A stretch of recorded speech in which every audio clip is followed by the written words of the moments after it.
From top to bottom, the Houston Texans have the best defense in the NFL. That has been the case for a while now, but the national audience was introduced to this unit in Week 12, when the Texans held Josh Allen and the Bills to just 9 points on Thursday Night Football. The Texans got to Allen 8 times, the most sacks he's ever taken in a game. Houston also held Allen to a passer rating of just 67.4, his worst single-game rating since Week 5 of the 2024 season, which was the last time that these two teams played. The Texans had Allen and the Bills' offense in hell, and it all revolved around their two edge rushers who have been exceptional all season. As it stands following Sunday's games, Texans edge rusher Danielle Hunter ranks 3rd league-wide in sacks, 7th in total pressures, and 5th among qualifiers in pass rush win rate. His partner in crime, Will Anderson, ranks 4th in sacks, 3rd in pressures, and 2nd to only Myles Garrett in pass rush win rate. Texans' defensive line tape is awesome. On one side, you've got Anderson, who runs through tackles' faces like Marshawn Lynch used to run through linebackers. His combination of speed, power, and bend would lead you to believe he was made in the same lab as Myles Garrett. And on the other side, you've got Hunter, who could moonlight as a mixed martial artist with all the moves he deploys to keep the hands of opposing tackles away from his chest. Hunter isn't as athletic as Anderson, but his decade of experience makes him one of the most polished pass rushers in this league. Early in Thursday night's game against Buffalo, Will Anderson had to go up against Bills right tackle Spencer Brown, who at 6'8", 311 with 35-inch arms, is one of the biggest tackles in the NFL. Anderson typically wins with power rushes, but Brown is a very difficult tackle to beat with power because his size and strength allows him to initiate contact and anchor down. On Buffalo's first 3rd down of the game, Brown shot his outside hand to initiate contact, but Anderson swiped the punch away for a clean win and pressure on Josh Allen. This is the area in which Anderson has improved most since entering the league. He's always been quick and powerful, but he's defeating the hands of tackles at a new level of consistency this year. The expansion of Anderson's bag as a pass rusher was on full display on Thursday night. But he doesn't end up with 2.5 sacks on 9 pressures without the way Houston's coverage defenders played. In fact, Anderson's first sack of the game was a coverage sack. It's 2nd and 12 from the Houston 16-yard line, and the Texans called the coverage that they called on the majority of their defensive snaps in this game, which is match cover 3 with a MEG, or man everywhere he goes call, on the X receiver. Meaning, on the strong side, Houston will play match cover 3, and on the weak side, the wide corner is in press man coverage on the X receiver. Buffalo has a good call here for the defensive design. Josh Allen's first read is a stop-and-go double move from Josh Palmer in the strong side number 1 spot. If that's not there, he progresses to the shallow coming from Gabe Davis on the weak side, then to the Texas route from James Cook out of the backfield. Post-snap, Houston's coverage is tight everywhere. Derek Stingley plays the double move perfectly. He doesn't bite on Palmer's break at all. That forces Allen to progress to Davis underneath, who's completely locked up by Kamari Lassiter. By this point in the play, Allen is visibly uncomfortable in the pocket despite good pass protection. He gets jumpy and unnecessarily steps up, which allows the pass rush to get home. If he had a bit more faith in the protection, he could have hit James Cook for a modest gain to set up 3rd and medium. Instead, Will Anderson gets the sack for a loss of 10. Buffalo ran the ball pretty well in the first half of this game, but the play-action attack that needs to work in order for the offense to stay efficient was completely ineffective. Here it's 2nd and 1, and Buffalo calls a deep shot double cross concept off of blast counter action designed to attack 3 deep coverages. Houston sent the weak side wide corner on a blitz here, so despite the pre-snap too high shell, the Texans are in a 3 deep design, with press man coverage on Elijah Moore out wide, and the safeties effectively bracketing Josh Palmer.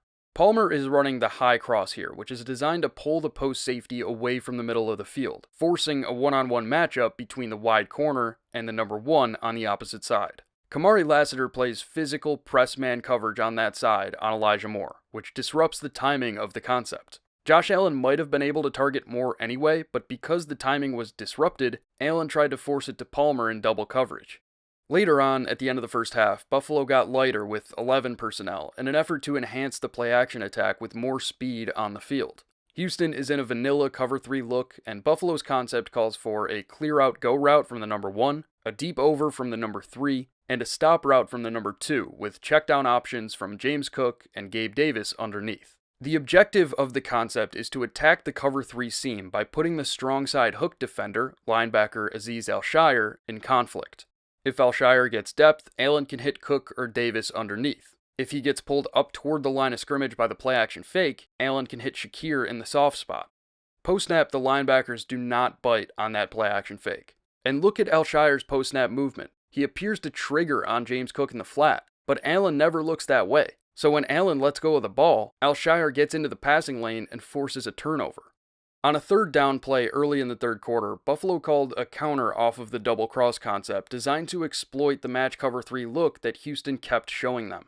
It tells Elijah Moore to run an out and up from the number 1 spot with rounded corner routes from both Khalil Shakir and Josh Palmer. Palmer is one-on-one with Derek Stingley up top, and he separates, but Allen is under immediate pressure from Will Anderson.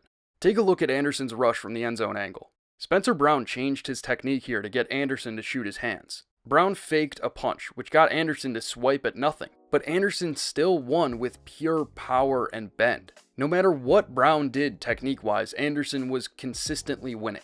And Brown wasn't injured until the following drive. Last year, Brown finished the regular season at 7th among qualifying tackles in pass blocking efficiency. So Anderson was incredibly dominant against a tackle who's comfortably in the top 10 at his position league-wide. Because the pass rush was such an issue for Buffalo's offense, Joe Brady and his staff called for extra protection later in the second half. But that adjustment introduced new problems for Brady's offense. Here, for example, Buffalo faces 3rd and 6 from their own 14-yard line, and Houston makes a clear cover 1 call with press man on the number 1 receivers and a single safety deep. In an effort to give Allen time to work through the concept, Buffalo has both the tight end, Dawson Knox, and the back, Ty Johnson, check in protection before running their routes. But the extra protection not only does nothing to prevent Danielle Hunter from winning, it sacrifices the integrity of the route concept. This is a pick play between Gabe Davis and Khalil Shakir up top. Davis releases inside to set a pick on the strong side apex defender, and Shakir releases outside before breaking back inside. And the pick play works. Shakir is open, but Henry To'oTo'o muddies Allen's read by remaining in the window to Shakir over the middle. And the reason why To'oTo'o was able to stay there for so long was because Ty Johnson was not quick to the flat out of the backfield. If Johnson had been quick to the flat, To'oTo'o would have had to vacate that window. The effort to give Allen more time prevented him from executing the concept as it was designed, and the result was another 3rd down sack. Even when Buffalo committed to slowing the pass rush down, Hunter and Anderson still made plays. And the play of the game by Houston's defensive line wasn't a sack or even a pressure. With 28 seconds left in regulation, Buffalo faced 3rd and 1 from the Houston 17-yard line. Houston again called match cover 3, but it functions like cover 1 because the men in motion are followed by defenders. The only difference between this call and a true cover 1 is the assignments of the strong side defensive backs. If the strong side receivers break inside within 5 yards of the line of scrimmage, the defensive backs originally responsible for them will pass them off. But coverage details aside, this will function like cover 1 post-snap.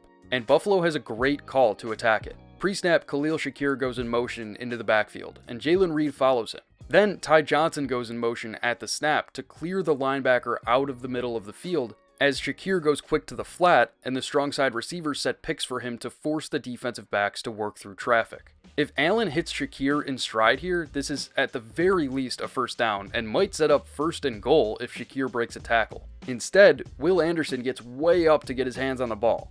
The awareness to see this coming as a pass rusher in a high leverage situation is remarkable. The incompletion brought up 4th and 1, which turned into 4th and 6 after a false start. Houston would go on to pick Allen off on that 4th and 6 play to seal a win over the Bills.